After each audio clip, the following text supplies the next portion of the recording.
बच्चों, आज की कहानी एक नगर सेठ की बेटी और राजकुमार की है। इस कहानी का नाम चंद्रकांता है। पुराने समय की बात है। एक राज्य था चंद्रगढ़। चंद्रगढ़ के राजा का नाम था राजराजेश्वर। राजा को शिकार खेलना अत्यंत प्रिय था। एक दिन वे अपने कुछ सिपाहियों के साथ जंगल में जाते हैं। जंगल में शेर का पीछा करते करते महाराज व सिपाही बहुत अंदर तक चले जाते हैं। तभी अचानक बहुत तेज़ आंधी तूफान प्रारंभ हो जाते हैं। उस तूफान में महाराज अपने सिपाहियों से अलग हो जाते हैं और बहुत आगे घने जंगल में पहुंच जाते हैं। दूर दूर तक उन्हें अपने सिपाही दिखाई नहीं देते। उधर सिपाहियों को भी राजा नहीं मिलते। तब वे बहुत ढूंढते हैं। तभी संध्या का समय होने लगता है। जंगली जानवरों की आवाज़ आने लगती है और अंधेरा भी गहरा होने लगता है। तब महाराज वहीं पेड़ पर ही चढ़कर रात बिताते हैं और अपने घोड़े को पेड़ से ही बांध देते हैं। उधर सिपाही भी राजा को ढूंढते ढूंढते थक जाते हैं और उन्हें कुछ भी नज़र नहीं आ रहा होता है। तब वे सोचते हैं कि अब हमें महाराज को सुबह ही ढूंढना चाहिए और वे भी पेड़ पर ही रात बिताते हैं। रात निकल जाती है, सवेरा होता है। महाराज जंगल से बाहर निकलने का रास्ता तलाश कर रहे होते हैं और उधर सिपाही राजा को जंगल में ढूंढ रहे होते हैं। तब थोड़ी देर बाद ही राजा को जंगल से बाहर एक सड़क दिखाई देती है।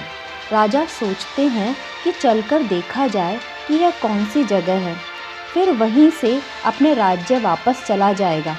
जब राजा उस रास्ते पर होते हुए आगे आते हैं तब उन्हें पता चलता है कि यह कोई नगर है और उस नगर का नाम है माधो नगर। राजा अपने घोड़े पर आगे बढ़ते जाते हैं। तभी उनकी नज़र एक व्यक्ति पर पड़ती है जो कि एक बड़ी सी हवेली की सीढ़ियों पर बैठकर रो रहा था। वस्त्रों से तो वह व्यक्ति बहुत ही धनवान नज़र आ रहा था, परंतु उस समय उसकी स्थिति एक निर्धन जैसी लग रही थी।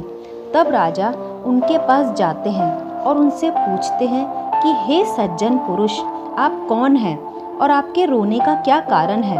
तब वह व्यक्ति कहते हैं कि आप तो यहाँ के नहीं लगते, आप कहाँ से आए हैं। तब राजा कहते हैं कि मैं अपना परिचय भी दूंगा, परंतु पहले आप बताइए कि आपकी समस्या क्या है। फिर वह व्यक्ति कहता है कि मैं इस नगर का नगर सेठ हूँ और मेरे घर में संतान का जन्म होने वाला है, इसीलिए मैं रो रहा हूँ। तब राजा कहते हैं कि यह तो बहुत ही प्रसन्न होने वाली बात है, इसमें आप रोते क्यों हो।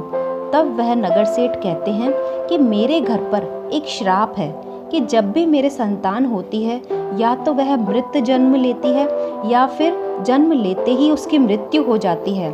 और अभी मेरी 7वीं संतान होने वाली है, परंतु मैं बहुत दुखी हूँ क्योंकि मुझे पता है कि परिणाम क्या होगा। तब राजा नगर सेठ से पूछते हैं कि इस समस्या का कोई तो समाधान होगा, अगर श्राप है तो उसका तोड़ भी तो होगा। तब वे नगर सेठ कहते हैं कि है तो सही, परंतु आज के समय में कोई भी वह करने को तैयार नहीं होगा। उस समय राजा कहते हैं कि मैं वचन देता हूँ कि यदि वह कार्य करने में मैं सक्षम हुआ तो अपने प्राण देकर के भी उसे पूरा करूँगा। तब नगर सेठ कहते हैं कि मुझे किसी सिद्ध योगी ने कहा था कि जब भी मेरे संतान होगी, यदि उसी समय उसका विवाह पक्का हो जाए तो उसकी मृत्यु नहीं होगी, और जो भी व्यक्ति अपनी संतान से मेरी संतान का विवाह तय करेगा उसे दोनों संतानों के बड़े होने पर उनका विवाह करना होगा और मेरी संतान के इस श्राप को अपने ऊपर लेना होगा। अर्थात जब विवाह हो जाएगा तब उसे अपना घर छोड़कर समाधि लेनी होगी और प्राण त्यागने होंगे।